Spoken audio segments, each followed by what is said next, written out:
as the technical writer, you tend to be actually one of the few people who has an overview of a system that other people don't have, because the other people tend to just work on little parts of it. So, it's actually really useful to be able to spread that information. So, so now I am the dev team's technical author, but I also do other work for the business processes, helping. I basically, as a writer, I help anybody who needs anything written. Welcome to the Knowledgebase Ninjas podcast, where 𝐊𝐞𝐲 of Document 360 finds the best SaaS self-service knowledge bases in the world and then interviews their creators. Let's get started with today's episode. Good day, everyone. Our guest today is Mick Davidson, technical writer at Aussie Broadband. Welcome, Mick, to our Knowledgebase Ninjas podcast series. How are you doing today? I'm good, and thanks for asking me to take part. Great. So once again, thank you so much, Mick, for spending your time as a guest for this series. I know it's very, very late for you in the day already, but I appreciate all your support and all the work you've done to this community so far. So Mick, please help me to understand a bit more about yourself. How did you get into the documentation world? I'm guessing it must be many, many years ago. What do you mean? I mean, your experience-wise. Yeah, well, I've been a professional writer for about 30 years now.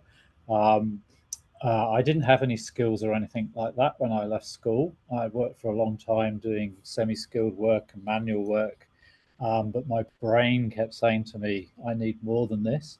And eventually I went to college and studied journalism, newspaper journalism. And after I finished studying, I became a freelance journalist. So in the UK, I worked for whoever would pay me, basically, working on newspaper and magazine stories. And I did that for several years. And then I got a bit tired because the hours were long, forever chasing stories. You're freelancers, so you have to, you just have to keep working. And then I found an office job writing training material. That was paper-based training.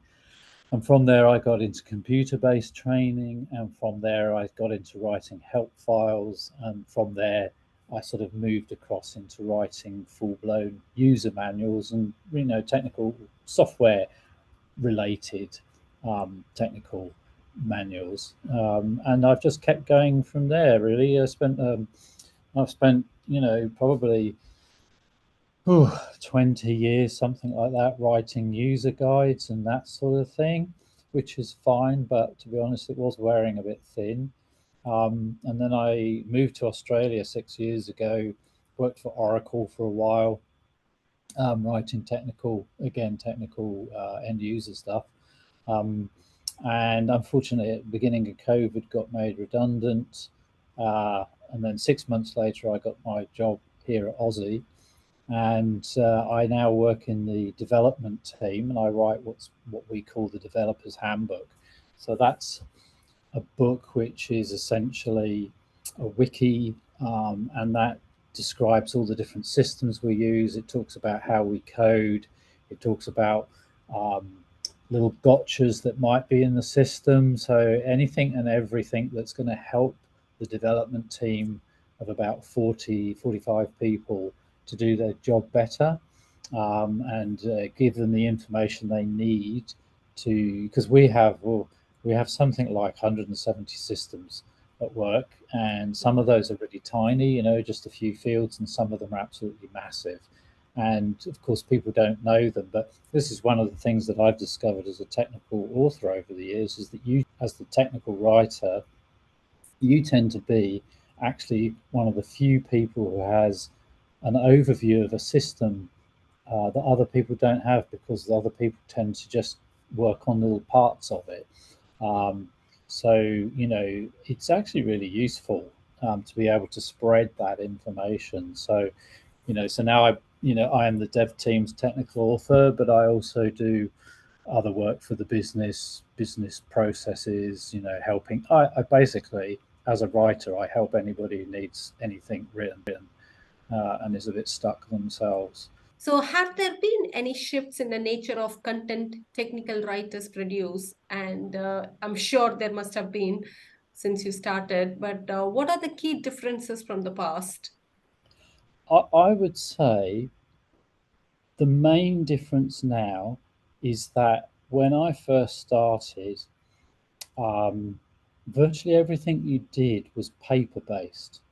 And if it wasn't paper based, it was PDFs. About 2005, at work, I was working for a fintech company in Cambridge, and we were producing Word documents and PDF documents, and they were good documents, but they were terrible documents because they didn't really work together. And if you wanted to search for something, some piece of information, you just had no idea where to start. You had to choose the right document in the first place, and just choosing the right document was hard. So I talked to my boss about this, and she said, well, try and find something else that we can use that we can publish things through that works better for everybody. So I started looking around, and I eventually found Confluence, and I thought, blimey, I can't believe what this is. I didn't know anything about wikis before I saw that, and suddenly it was like a moment of enlightenment. You could publish stuff continuously, you can edit it on the fly, everything can be changed, it's always up. So the end users, or the people who need the manuals and the information, can just get on and use it. And they can obviously, using comments and things like that, respond to you. So that in itself has been brilliant, because that put all the control with the technical writing department, whether that's one person like I have. I've mostly been a lone author. Or if you've got a group, everybody's got that power. And obviously we don't have the waste of manuals, any paper-based manuals anymore, which is a terrific thing in itself. So that, I would say, is the biggest change. Great. So very nice to hear the story, Mick. And also, can you share some examples on how software and tools have changed the way technical writers work these days? And and also what kind of new opportunities have emerged for technical writers due to these advancements? I would, as far as tools go, this is the way it's worked for me. Before I found out about Confluence and other wikis, I would have to do all my writing in Word. It was a lot more work had to go into formatting and controlling formatting. And obviously documentation has to look attractive to because that's what they don't want to see ugly documentation. It's not going to help them. They make it as easy for them to read and understand as you can. But still, formatting takes up so much time. But the real beauty of using Confluence is that, or any similar tool, we actually use, although we're using Confluence at work, the handbook is done on a platform called Bookstack, which is a free tool, absolutely brilliant. I would heartily recommend it to anybody if they're looking for such a tool. It's so easy to use. But the great thing is that all the formatting is done for you, unless you really want to change it. You just use what's there. You don't have to worry about formatting anymore. That work has been reduced to such a small amount of what I actually have to do. So what I can do instead is create content. So that for me is the main way that tools have changed.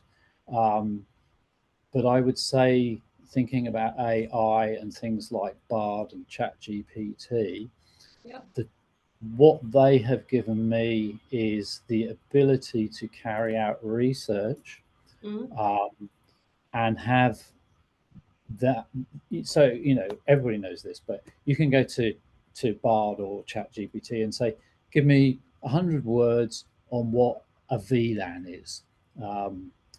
virtual local area network. So I didn't know what these things were until fairly recently. You know, I work in the telco industry. It's a lot of technology. And, you know, anyway, so VLANs are something that we actually sell to customers. So I thought I'd better find out about it. And so you can go and ask this question of AI, and it will come back with some information. And from that, you can then build. So instead of having to search the internet and try and find almost on a random basis, picking out, you know, bits of information, you can just ask one of those, and it will come back with a whole load of information. And from there, you can start building. And I'm not a particularly technical person. I will never claim to be a particularly technical person, but I work in a technical industry, so that, you know, you sort of understand some things quite well and other things are very vague. But I always get my work checked by people who know what they're talking about. So that's a very good safety net for me. And so when I write an article, like I did recently on VLANs, I showed it to somebody in my team and said, you know, what do you think of this? And he came back with a load of suggestions. And from there, we actually built a much more detailed and more thorough article. So the AI, just in that one area, has made life incredibly easy. So that's a great thing. Right. Yeah, we spoke about the advancements and how it helps our technical writers in the current era, but I'm sure it also poses a lot of challenges, right? So, Yes. what are some of the challenges you have encountered or you are aware that our current technical writers face today that was not prevalent 25 years ago? Any challenges? Well, I would say there's a lot more information now, and you can just spend half your day or more trying to find things out. You know, so you have two challenges, I would say, on the research side. One is an internal challenge, and the other is the external. You know, when I first started out, the internet barely existed. In fact, I can remember when I first saw it for the first time, and somebody showed me how it worked, and I was totally amazed. I had no idea that it even existed. I can imagine, yeah. I know, it's like, you know, it's an incredible moment. And but the thing is, now you have so much information. Where do where do you draw the line? I mean, personally, if I'm doing a search on something, if I'm actually using Google to search, if it's not on the first page, I'm not going to look any further unless I'm really desperate. Yeah. In which case I will. So that is actually quite a burden. But if you can find a good resource or source that you trust, then, you know, that's also very useful. And obviously with companies like IBM, etc., Google, you know, they put tons and tons of information out there. And another thing that I would say that on the plus side, sorry, I'm going back to the plus, is things like LinkedIn with all the technical writing or documentation groups and things like that. I mean, now, you know, it's like you found me through LinkedIn. You know, I found loads of other writers and documentalists through LinkedIn. And that's such a brilliant resource for us all, because, you know, if we get stuck, we've got people we can ask. Whereas, you know, 20 years ago when I was a lone writer, if I got stuck, there was virtually nowhere to go for help. So that's also a good thing. The other thing I would say is an ongoing problem is the internal research. So that really means really getting information from people when you need to research something, you know, some new piece of functionality or whatever, and being included in the process. It's still such a massive problem. So that's been going on for decades. You know, developers hold meetings, nobody tells you anything, and suddenly you've got a manual to write.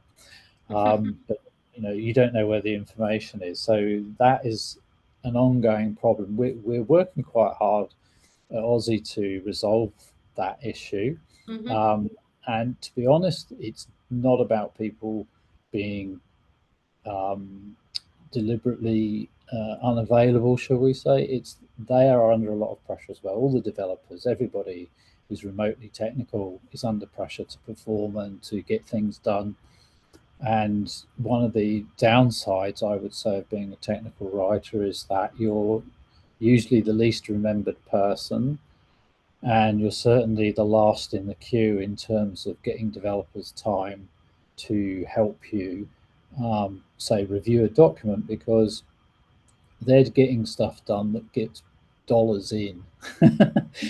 As a technical writer, you're pretty much a cost center. So, you have to, first of all, you have to earn your place at the table, but they're obviously bringing in the money, the developers and all those sorts of people. So that's where their focus is. So that's a hard thing to resolve. I don't see it being resolved. Yeah.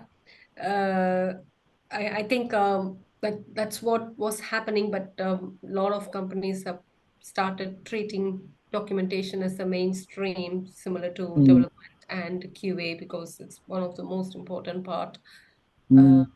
so that your customers are getting the right information in the right ways. Yes, I think one of the things for me at the moment is that I've spent an awful lot of my tech writing career writing end user stuff, so going out to customers. Now I don't. All my customers are internal. So the nice thing about that is that it's a pretty much deadline free job, which for a lot of writers is probably heaven. But it's really nice because I just have to I've got a conveyor belt of work and I've just got to keep going with it, but there is never usually a deadline, so that's nice.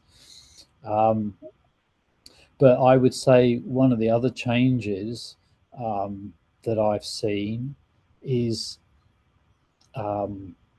when I first started using Confluence, I soon realized that if you gave other people editing rights, they would write things for you. So, yeah. so, so I encourage that all the time because I can only write so much.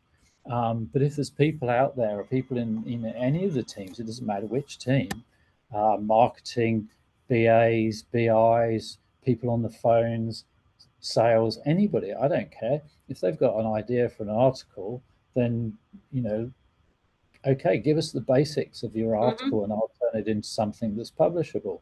So we're sort of, I think we're beginning to move into an area which people refer to as curating. So I still do a lot of writing. I do a lot of diagramming and stuff like that. Fundamental technical writing job stuff. But at the same time, I work with people to encourage them to come up with ideas and to either write, several of the developers will write articles. They'll just write them and then they'll say, "Oh, I've just put this article in the handbook. Can you go and edit it?" And that will be the first they know about it, and that's great. I had a guy a couple of days ago. He sent me 4. So that's 4 articles I could never have written because A, I don't know about the subject, and B, it probably just don't have the time to do it. So that's a great thing about using something like a wiki, is that you can enable other people to participate in the writing work, and it gives them something interesting to do that's not in a normal part of their job perhaps, and it allows you to share information more easily. And one of my fundamental thoughts is knowledge sharing is really important within a company. We really do have to share our knowledge, and through our handbook at work, it's completely possible. But if it's through any kind of wiki like Confluence or Bookstack, anybody can share anything with anybody. So that's really great. Great. So let's move on to the rapid fire round, Mick. So I'm sure you must be reading a lot of resources and contents in the web. So can you share some of the documentation related resource you have consumed recently and found very interesting that you can share with our audience today? I tend to read more technical stuff, so things, systems, etc., equipment that we use in our business or we sell to customers. This is the sort of thing that I'm reading about. I'm very focused on that sort of thing.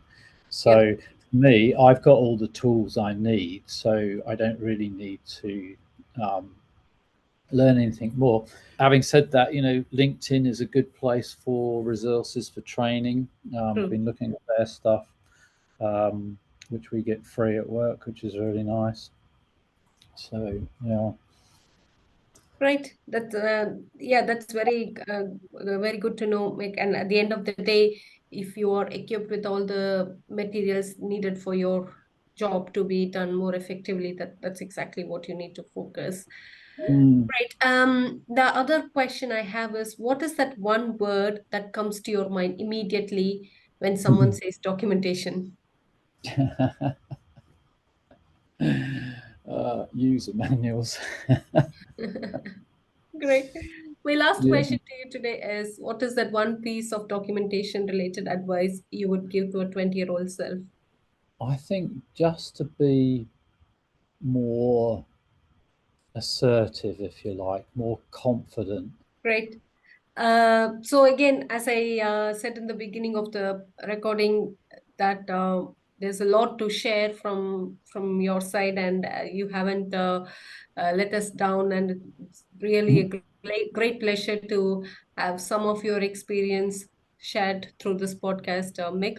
So I can only congratulate you for whatever you achieved so far, and I'm sure there's lots to come on your way. And all the very best in all the documentation that you're going to be producing very soon. Yes. So good luck. And if I have missed to ask you anything, or if you'd like to share anything else particularly, please feel free to share with our audiences now.